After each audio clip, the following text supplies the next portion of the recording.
어머니, 상주께서 모십니다. 장례식장에서 처음 들은 그 호칭.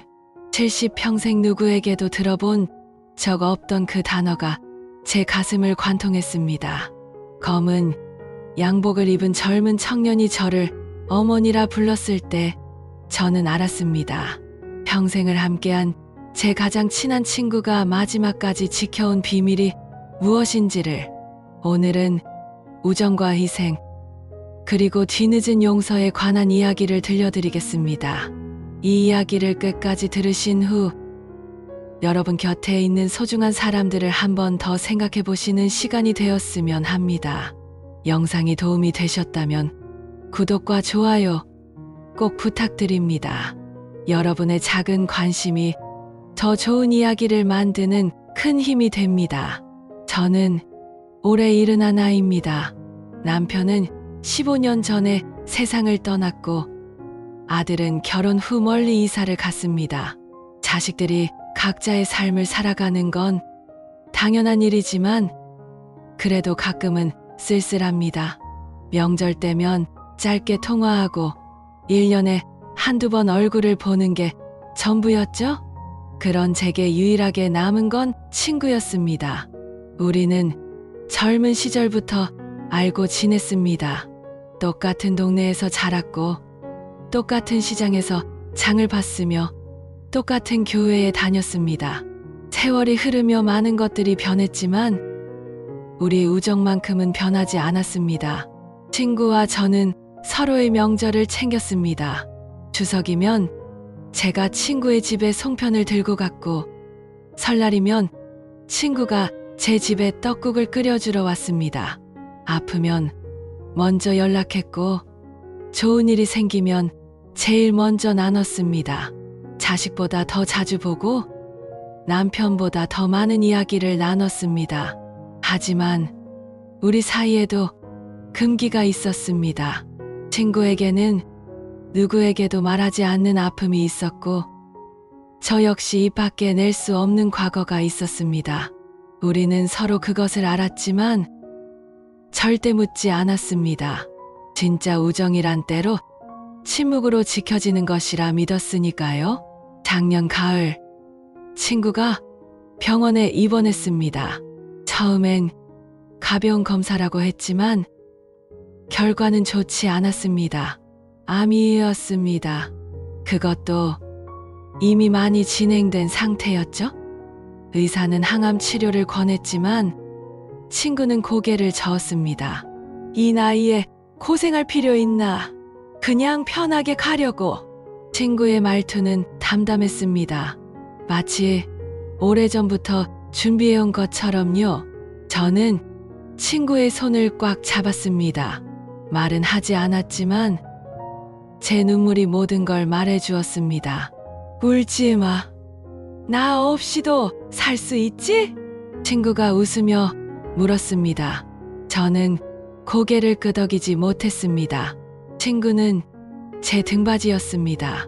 힘들 때 기댈 수 있는 유일한 사람이었습니다. 그런 사람을 어떻게 보내야 하는지 저는 알지 못했습니다. 너는 늘 내 등받이였어.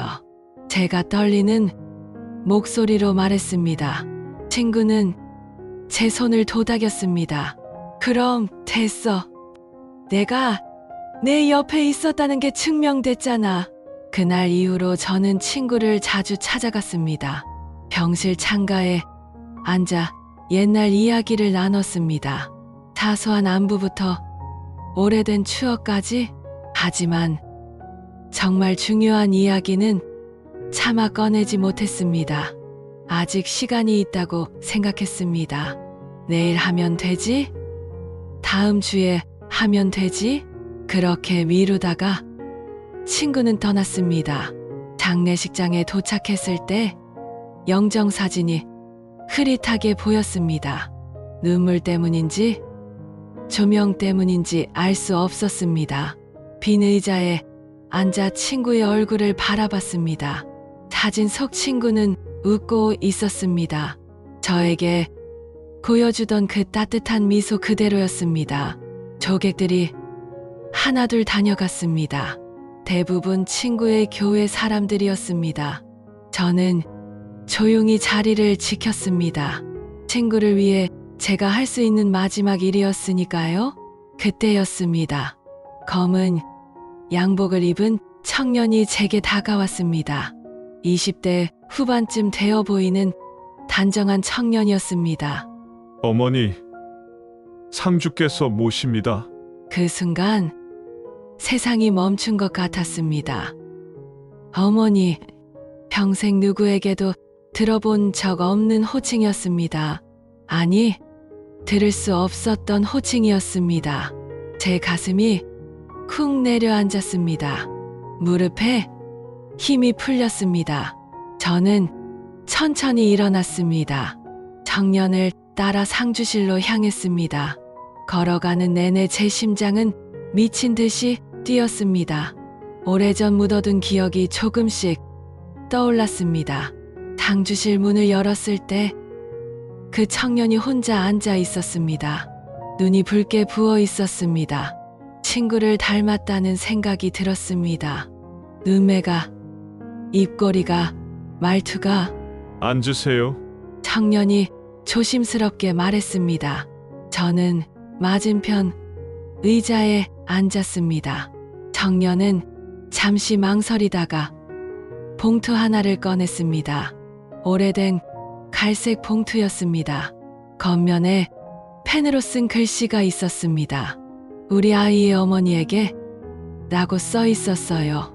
손끝이 차갑게 식었습니다. 친구의 필체였습니다. 저는 봉투를 받아들었습니다. 손이 떨렸습니다. 어머니께서 꼭 전해달라고 하셨습니다. 청년의 목소리가 낮게 깔렸습니다. 저는 봉투를 응시했습니다. 열어야 하는지 말아야 하는지 고민하다가 봉투를 열었습니다. 안에는 오래된 사진 한 장이 들어 있었습니다. 흑백에 가까울 정도로 빛바랜 컬러 사진이었습니다. 사진 속에는 세 사람이 있었습니다. 젊은 제가 있었고 젊은 친구가 있었습니다. 그리고 제 품에 안긴 갓난아기가 있었습니다. 아기의 눈동자를 보는 순간 알았습니다. 지금 제 앞에 앉아있는 청년과 똑같았습니다. 기억의 문이 활짝 열렸습니다. 오래전 그때로 돌아갔습니다. 그때 저는 30이었습니다. 남편과의 사이가 좋지 않았습니다. 남편은 술을 마시면 손찌검을 했고 저는 견딜 수 없었습니다. 도망치고 싶었지만 갈 곳이 없었습니다. 그 시절엔 이혼이란 말조차 꺼내기 힘들었으니까요. 그러던 어느 날 저는 실수를 했습니다. 아니, 실수라고 말하기도 애매한 일이었습니다. 잠깐의 위로가 필요했고 누군가의 따뜻함이 간절했습니다. 그리고 그 결과로 아이가 생겼습니다. 공황에 빠졌습니다. 어떻게 해야 할지 몰랐습니다. 남편에게 들키면 죽을 수도 있었습니다. 그때 제 곁에 있었던 사람이 친구였습니다. 친구는 아무 말 없이 저를 품었습니다. 괜찮아. 내가 있잖아. 친구의 그 한마디가 저를 살렸습니다.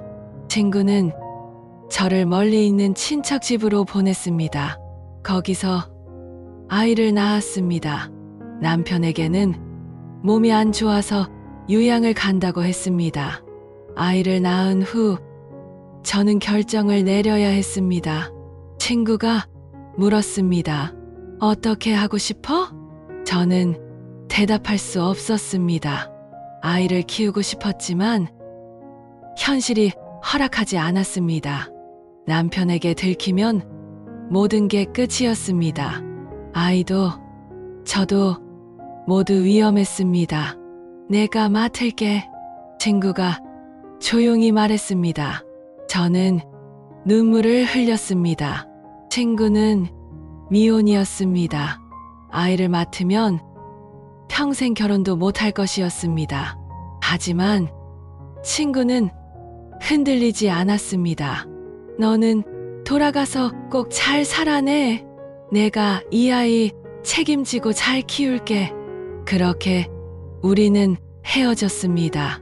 저는 일상으로 돌아갔고 친구는 아이를 키웠습니다. 그 후로 우리는 그 일에 대해 단 한 번도 이야기하지 않았습니다. 마치 처음부터 없었던 일처럼 살았습니다. 하지만 잊을 수 있었겠습니까? 밤마다 아이 생각을 했습니다. 건강한지, 잘 크고 있는지, 저를 원망하지는 않는지. 하지만 물어볼 수 없었습니다. 물어보는 순간 모든 게 무너질 것 같았습니다. 청년 앞에서 저는 말문이 막혔습니다. 무슨 말을 해야 할지, 어떤 표정을 지어야 할지 알 수 없었습니다. 그저 눈물만 흘렀습니다. 이 안에 제 입에서 흘러나온 첫 마디였습니다. 청년은 고개를 저었습니다. 어머니, 저는 어머니라고 부르는 게 맞을까요? 아니면 청년의 목소리가 떨렸습니다. 저는 청년의 손을 잡았습니다. 차갑고 거친 손이었습니다. 일하는 사람의 손이었습니다. 내가 부르고 싶은 대로 불러라. 나는 어머니 소리 들을 자격이 없단다. 조문객이 모두 돌아간 밤, 다시 상주실로 불려갔습니다. 청년이 또 다른 봉투를 꺼냈습니다. 이번엔 편지였습니다. 친구의 친필 편지였습니다. 이것도 어머니께 드리라고 하셨습니다. 봉투 겉면에는 이렇게 적혀 있었습니다. 너에게, 내 가장 오래된 비밀에게. 손이 떨렸습니다. 봉투를 뜯었습니다. 편지지 5장이 들어 있었습니다. 친구의 글씨가 빼곡했습니다. 사랑하는 내 친구에게, 이 편지를 읽고 있다면 나는 이미 떠났겠지. 미안해. 마지막까지 비겁하게 편지로만 전하게 돼서. 그날을 기억하니? 내가 눈물을 흘리며 내게 왔던 그날, 너는 세상이 무너졌다고 했어. 나는 내 손을 잡았어. 그리고 결심했어. 너를 지키겠다고. 아이를 처음 안았을 때 놀랐어. 너를 닮았더라. 눈매가, 입술이, 모든 게. 그 아이를 보면서 생각했어. 이 아이는 내 아이이자 내 아이이기도 하다고. 법적으로 내 이름을 올렸어. 호적에도 출생신고서에도. 사람들은 수군거렸지. 미혼모라고, 불쌍하다고, 또는 더러운 말로 욕했지. 괜찮았어. 나는 내가 지켜지면 그걸로 충분했으니까 아이를 키우며 행복했어. 정말이야. 한 번도 후회하지 않았어. 아이가 처음 엄마라고 불렀을 때, 처음 학교에 갔을 때, 대학에 합격했을 때, 모든 순간이 선물이었어. 너에게 말하고 싶었던 적이 여러 번 있었어. 특히 아이가 아플 때 너도 알아야 한다고 생각했어. 하지만 참았어. 내 삶을 지키기 위해서. 너는 남편과 힘들게 살았지. 나는 알았어. 내 눈빛으로, 내 침묵으로. 하지만 너는 이겨냈어. 그리고 아들을 훌륭하게 키웠어. 나는 내가 자랑스러웠어. 이제 나는 간다. 그리고 이 비밀도 함께 가려고 했어. 하지만 생각이 바뀌었어. 아이가 알 권리가 있다고 생각했거든. 그래서 이 편지를 쓴다. 아이에게 말해줘. 2명의 엄마가 있었다고. 한 명은 낳아준 엄마고, 한 명은 키워준 엄마라고. 둘 다 너를 사랑했다고. 그리고 너에게 말한다. 용서해줘. 내 선택을 빼앗은 것을. 하지만 나는 후회하지 않아. 너와 아이를 지킨 것을. 사랑해, 내 친구. 다음 생에도 너의 친구로 태어나고 싶어. 너의 영원한 친구가. 편지를 다 읽고 나서 저는 한참을 울었습니다. 목 놓아 울었습니다. 청년도 저도 아무 말 없이 그저 눈물만 흘렸습니다. 친구는 제 대신 모든 것을 짊어졌습니다. 평생을 혼자 살았고 손가락질을 받았으며 외로움을 견뎠습니다. 모두 저를 지키기 위해서였습니다. 왜 나에게 말하지 않았니? 속삭이듯 흘러나온 제 말이 빈 방에 울렸습니다. 하지만 이미 늦었습니다. 친구는 떠났고 제게는 뒤늦은 후회만 남았습니다. 청년이 조용히 말했습니다. 어머니는 두 분 다 저를 사랑하셨어요. 그걸로 충분합니다. 저는 청년을 바라봤습니다. 성숙한 눈빛이었습니다. 원망이나 분노가 아니라 이해와 용서가 담긴 눈빛이었습니다. 어머니께서 자주 말씀하시는 걸 엿들었어요. 그 아이의 어머니는 바람보다 조용한 사람이다. 나무보다 강한 사람이다. 언젠가 만나면 꼭 안아주고 싶다고요. 친구가 저를 그렇게 기억하고 있었다는 사실에 또 눈물이 났습니다. 저는 강하지 않았습니다. 도망쳤고 숨었으며 비겁했습니다.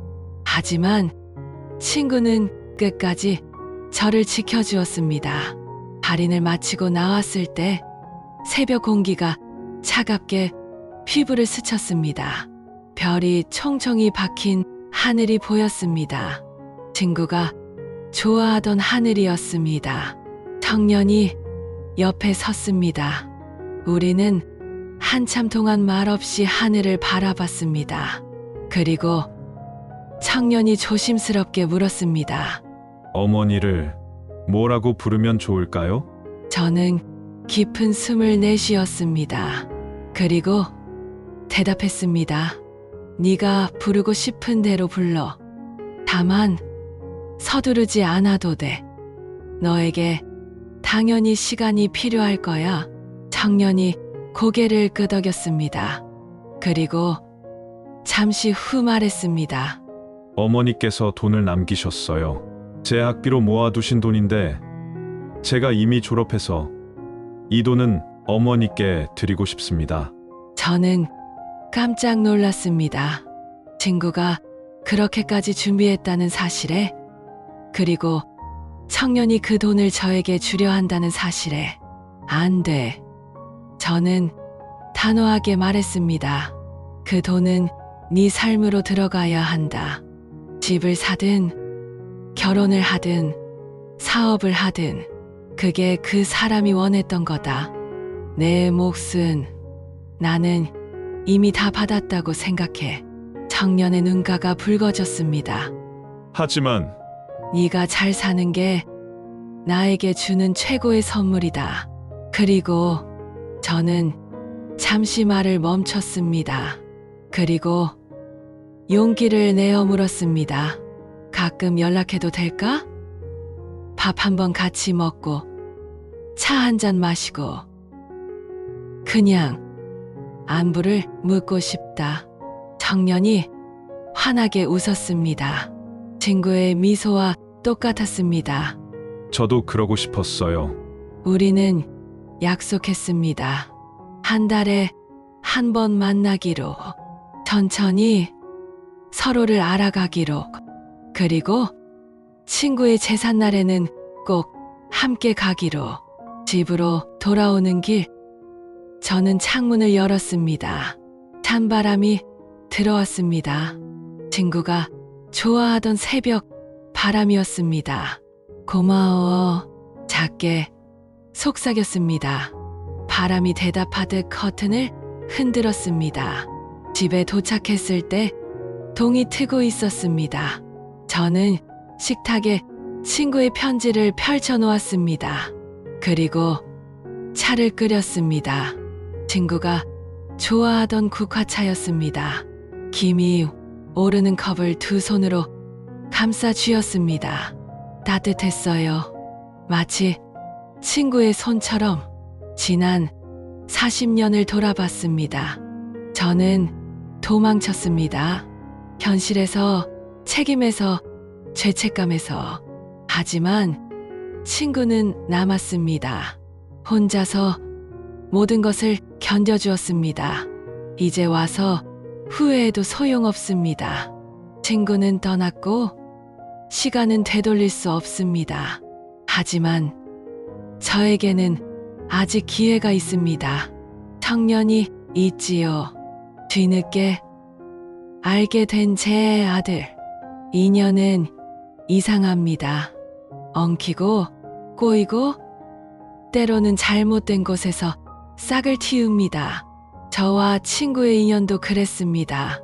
비밀로 시작해서 침묵으로 이어졌고 죽음으로 진실이 밝혀졌습니다. 하지만 그 모든 과정에 사랑이 있었습니다. 친구의 사랑, 제 미안함, 그리고 이제는 아들과의 새로운 시작. 용서는 쉽지 않습니다. 저는 아직도 제 자신을 완전히 용서하지 못했습니다. 아이를 포기한 것, 친구에게 짐을 지은 것, 진실을 외면한 것, 모두 제 선택이었습니다. 하지만 친구의 편지가 말해줬습니다. 친구는 저를 원망하지 않았다고, 오히려 사랑했다고. 그 말이 제게는 위로이자 동시에 아픔입니다. 저는 거울 앞에 섰습니다. 이른 하나의 주름진 얼굴이 보였습니다. 더 이상 젊지 않지만 그래도 살아있습니다.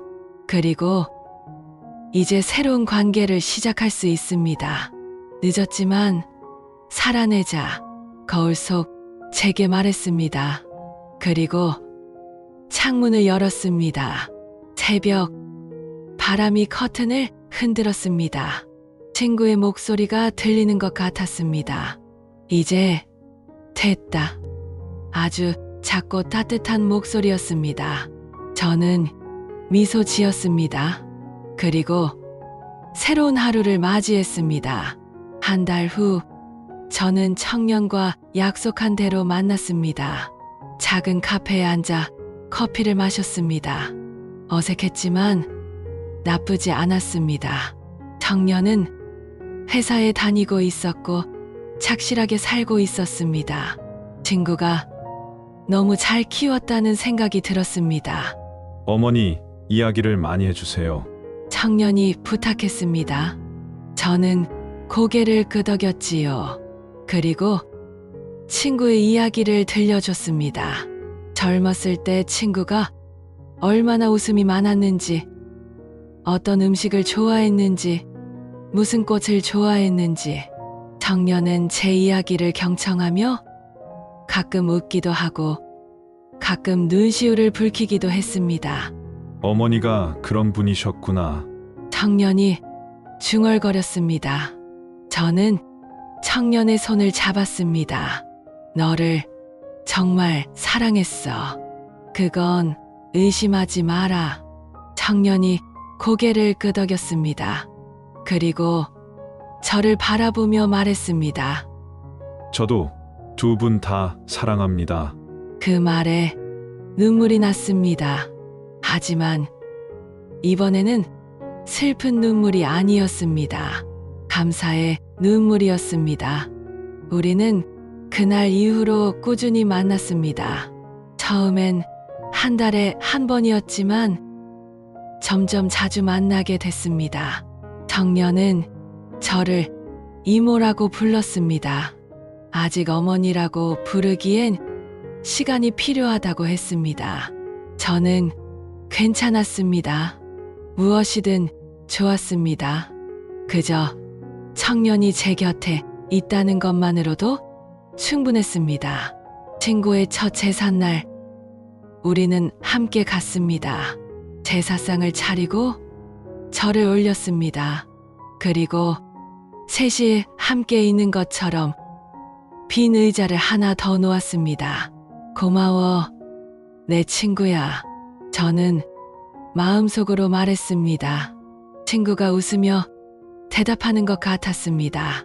천만에 내 영원한 친구야. 인생은 참 묘합니다. 때로는 잘못된 선택을 하고 때로는 비겁하게 도망치기도 합니다. 하지만 그 모든 과정에서 우리는 사랑하고 사랑받습니다. 그리고 그 사랑이 우리를 용서로 이끕니다. 친구는 떠났지만 친구가 남긴 사랑은 여전히 살아 숨쉽니다. 청년 안에서, 제 기억 속에서, 그리고 이 이야기를 듣는 여러분의 마음 속에서 오늘 이 이야기를 들으신 여러분께 부탁드립니다. 여러분 곁에 있는 소중한 사람들을 한 번 더 바라봐 주세요. 그리고 사랑한다고, 고맙다고, 미안하다고 말해주세요. 내일은 늦을 수 있습니다. 그리고 기억해 주세요. 용서는 언제나 가능하다는 것을, 늦었다고 생각할 때가 가장 빠른 때라는 것을. 저는 이제 71입니다. 남은 시간이 얼마나 될지 모릅니다. 하지만 후회는 하지 않으렵니다. 뒤늦게라도 제 아들을 만났고 친구의 사랑을 확인했으니까요. 여러분도 후회 없는 하루를 보내시길 바랍니다. 그리고 사랑하는 사람들과 함께하는 시간을 소중히 여기시길 바랍니다. 이 이야기가 여러분께 작은 위로가 되었기를 바랍니다. 구독과 좋아요로 응원해 주시면 더 많은 이야기로 찾아뵙겠습니다. 감사합니다.